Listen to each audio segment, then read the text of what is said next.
అనకాపల్లి జిల్లా నర్సీపట్నం ప్రభుత్వ స్థలాల ఆక్రమణలకు బ్రేక్, రంగంలోకి దిగిన ఇరిగేషన్, రెవెన్యూ అధికారులు. ఇరిగేషన్ కాలువ ఆక్రమిస్తే కఠిన చర్యలు, 24 గంటల్లో అక్రమ కట్టడాలు తొలగించాలి. అక్రమ కట్టడాలు తొలగించకపోతే కఠిన చర్యలు తప్పవు. ఇరిగేషన్ అధికారులు హెచ్చరిక. నర్సీపట్నం మున్సిపాలిటీ పరిధిలోని పెద్దబొడ్డేపల్లి అల్లూరి సెంటర్ సమీపంలో ప్రభుత్వ ఇరిగేషన్ స్థలంలో చేపట్టిన అక్రమ నిర్మాణాలను ఇరిగేషన్ ఏఈ రామన్నపాత్రుడు, ఆర్ఐ నాయుడు పరిశీలించారు. ఈ సందర్భంగా ఏఈ రామన్నపాత్రుడు మాట్లాడుతూ, ఇరిగేషన్ కాలువను ఆక్రమించి నిర్మాణాలు చేపట్టడం చట్టవిరుద్ధమని తెలిపారు. ఆక్రమణదారులు 24 గంటల్లోగా స్వచ్ఛందంగా అక్రమ కట్టడాలను తొలగించాలని ఆదేశించారు. గడువులోగా తొలగించని పక్షంలో ప్రభుత్వ నిబంధనల ప్రకారం కూల్చివేతతో పాటు చట్టపరమైన చర్యలు తీసుకుంటామని హెచ్చరించారు.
నాకు రేగులే కదా, ఇంటి గోల్డ్ గట్ట కట్టలేదు కదా అని నేను అని వేసాను.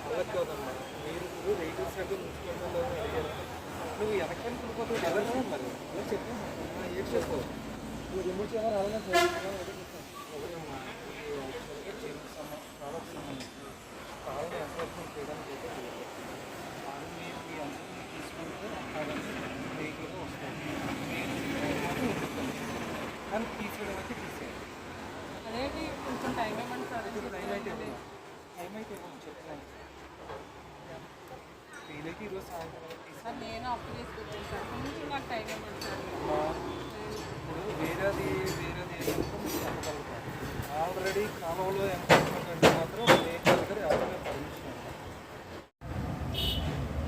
ఇదే కదా కొంచెం టైం ఇవ్వండి సార్. కొంచెం టైం ఇవ్వండి సార్. నాకు తెలియదండి, మీరు బాడీలు అయితే కంపెనీ రేట్లు అయితే టైం అంటే ఎప్పుడు వరకు కావాలి? 2-3 డేస్ టైం ఇవ్వండి సార్. సరే వీసాకి పట్టుకుని రండి. ఇల్లీగల్గా ఉంటుంది, మీ మీద కేసు కూడా పెడతాను. ఓకేనా? ఎంక్రోచ్మెంట్ చేయకూడదు. మీరు వేసారు కాబట్టి మీరు ఎంత యాక్సిడెంట్స్ కలిపి తీసుకోండి. బెటర్. మరి మళ్ళీ కేసు బుక్ చేసి తీసుకెళ్ళి మళ్ళీ తీసినప్పుడు అయితే కంపల్సరీ తీసుకుంటే ఆల్రెడీ వెనకాల సైడ్ ఆల్రెడీ కేసులో ఉంది.